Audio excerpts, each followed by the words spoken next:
मीराबाई नृत्य करती थी, पर मीराबाई का नृत्य कई लोगों को लगता था नाचने वाली आ गई है। कई लोग इस बात से नाराज भी रहते थे, ये नाचती हैं जहां जाए, जहां पहुंच जाए वहीं नाचती, पर जहां जाए वहीं नाचती नहीं थी मीराबाई।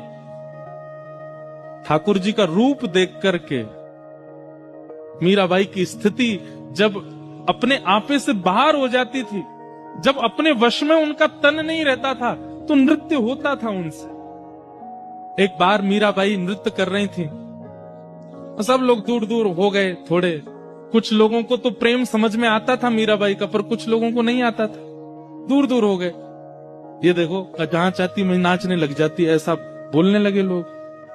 पर तभी क्या हुआ, मंदिर में श्रीनाथ जी के सन्मुख सेवा कर रहे गुसाई जी ने जैसे ही मीराबाई को देखा नृत्य करते हुए, और उसके बाद जब ठाकुर जी को देखा, देख करके इतने प्रसन्न हो गए कि तुरंत ठाकुर जी की माला जी लेकर के बाहर अपरस अवस्था में ही दूर से किसी सेवक को बुलाया, बोले माला पहना दो मीराबाई को।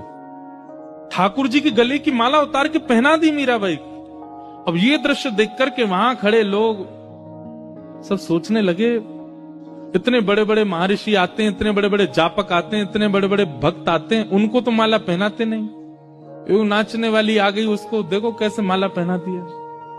गुसाई जी बोले, बहुत ध्यान से सुनना, गुसाई जी क्या कहते हैं। गुसाई जी कह रहे हैं, तुमको नृत्य दिखाई दे रहा था, पर मैंने उस समय जो अनुभव किया वो मैं बताऊं। बोले मीरा जब नृत्य कर रही थी ना ठाकुर जी के आगे, उस समय मैंने मीरा को देखा, और मीरा को देखने के बाद जब मैंने ठाकुर जी को देखा, तो प्रसन्न मुद्रा में ठाकुर जी के दांत दिखाई दे रहे थे, इतने प्रसन्न हो रहे थे। ठाकुर जी के गाल ऐसे गोल गोल हो गए थे, नेत्र जो सदा नीचे रहते हैं वो ऊपर की ओर मीरा को देखने लगे थे। ठाकुर जी की भुजाएं सीधी सी हो गई थी। एक क्षण के लिए ठाकुर जी इतने आनंद में आ गए थे।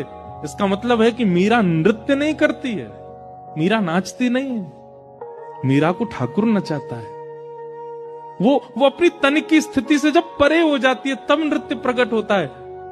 और भैया दुनिया का नृत्य तो जनों को प्रसन्न करता होगा, पर जिसका नृत्य ठाकुर को प्रसन्न करे उसको तो ठाकुर जी की माला क्या ठाकुर जी को ही प्रदान कर देना चाहिए।